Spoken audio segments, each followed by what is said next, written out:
So yeah, I'm Kim. I've been a part of the Vice Union since its very earliest days, when it was more of a whisper than anything we thought we could actually pull off.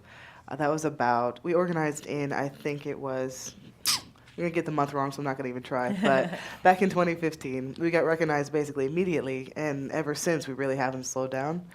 At this point, because of the nature of the industry I work in digital media, and the company I work for, I'm one of maybe 3 or 4 people left from that original bargaining committee and that original organizing effort. So I've kind of turned into union mom advice. And we're in the middle of negotiating. Well, not even the middle. We're like in like the down and dirty final sessions of negotiating our second contract for editorial, which is about 70 people. While later in 2016, after we ratified our first contract, we then organized about 430 other workers in the TV production and digital sectors of the company. So we were hoping we'd get to 420 because Vice, but I think we actually got 430. And they're in the middle of a very long bargaining effort for their first contract. We're hoping we can get everybody sealed up by the end of our contract, which is December 31st. We'll see.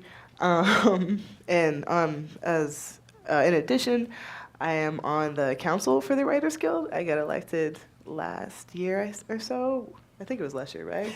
With Hamilton Nolan, which is deeply funny to me that I got elected to anything, but it's been a really interesting experience. And also, I have a column at Teen Vogue called No Class, which is about working class history and labor issues, which if somebody had told me 3 years ago that I would have a labor column in Teen Vogue, 2018 is crazy. But my editors there they're very down, they're very lenient sometimes, and they let me get away with a lot. And I've covered a lot of things like what is a strike? I've done what is a labor union? Like why does the prison strike matter? Like what is capitalism and why is it so terrible? Things like that.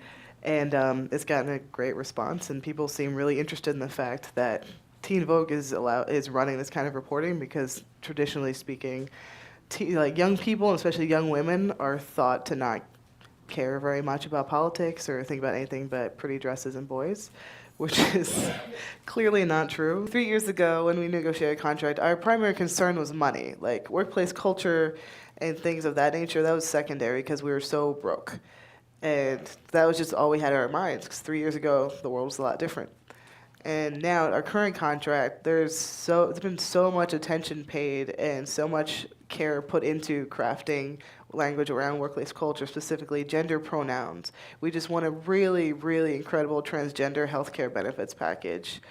We fought for this double Rooney Rule because we recognize and are deeply displeased about the fact that Vice's workforce does not look like the communities it's making its ad dollars off of. Mm-hmm. We've put in very strong language around sexual harassment and around, I'm still happy about this one thing. We got this, I have no idea how we pull this off. We got them to essentially make it so that we can have a union representative come into any meeting where someone's reporting some sort of harassment or some sort of assault, for support, which is something that was not at all available before.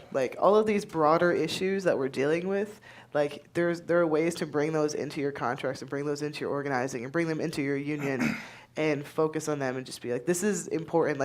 Raises are great, money is great, but the culture and the well-being and mental health and just having basic respect for the people that you're working with, it's somehow become radical in a workforce or in a just a working climate where people being human beings has turned into this sort of ultra lefty idea. The fact that workers might want rights and might want to be treated properly no matter who they are or how how they identify or where they're coming from.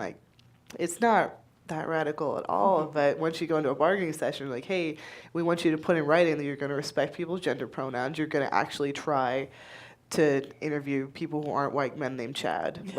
The pushback we got on those things was what world do you think you're living in? What world do you think we want? Because we're going to show you, and we're going to fight you until midnight every night, every week, until we get it.